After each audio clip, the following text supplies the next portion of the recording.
Evening. It's Sunday. I've been doing a bit more and I figured I'd update you. Some interesting stuff. It's not exactly constructive because I've not completed yet. Where are my glasses? Not completed yet what I was trying to do, but I'm finding it fascinating. Maybe you will. Okay, engine is now completely out.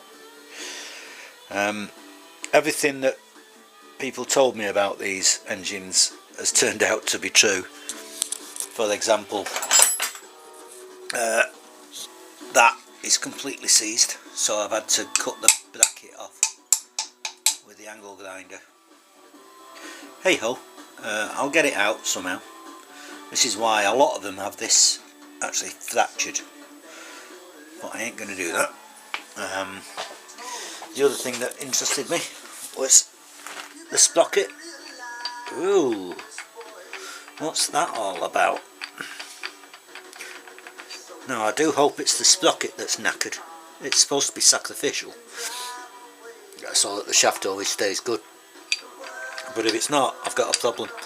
And people in the past, I know with these engines, have ended up welding a new sprocket on. So I'm just hoping it doesn't mean that the shaft itself is weak, otherwise I have to come up with another solution because I ain't welding it on. Next bit, excuse the that's an old man getting up. There's the two frames now completely stripped. Hopefully, I don't know how this is going to work. I've spent ages getting them lined up, and if you look, I'm hoping you can see what I can see. If you look at that connector, can you see the air, the light all the way through it? If I move this round, at some point you might see that they are perfectly aligned, and I've got them straight. I mean, obviously it's not perfect, but it gives you an idea of the difference that 10 years makes. So this frame is 1997, that one must be about 85, 6, 7, whatever it is, I don't actually know. If you look from here, hopefully that'll show it, interesting bit, head angle.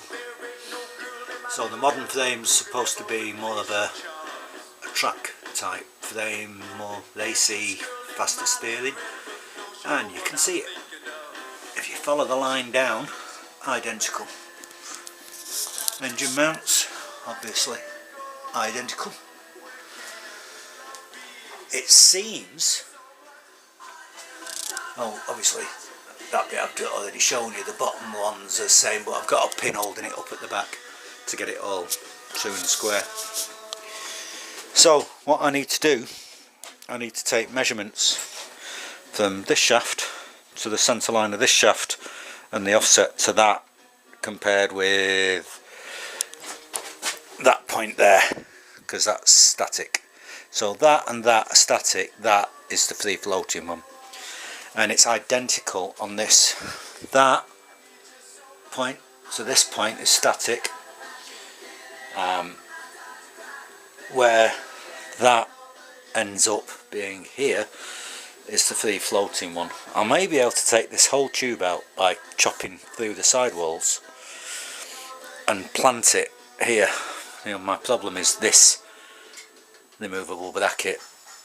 I need it to be removable, but what I may have to do is cut this off, weld it on the inside, shorten it and put it there with a spacer. That's what I'm thinking at the moment. And then once that's done, I will retain the original mounts here. I need to do a measurement from this shaft to this and triangulate to this point, which will tell me exactly whether they're the same.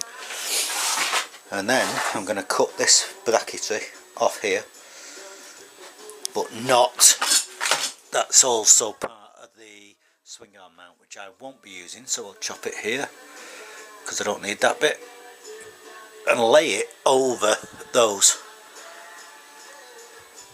So as near as possible I will duplicate it.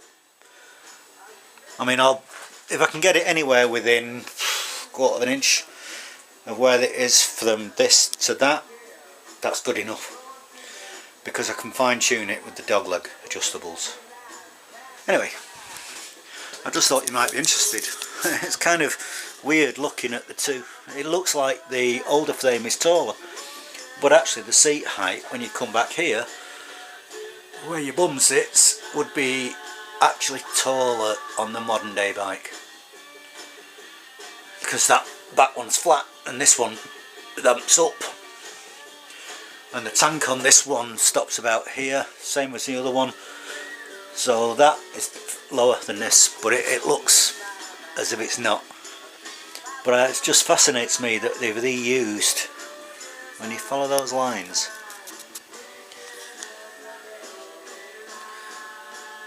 everything follows, apart from obviously the head angle. And if I've got the camera in the right place, you can see it. Yeah, interesting. Anyway, that's where I'm at. So, cheers for now. Bye bye. Like I said.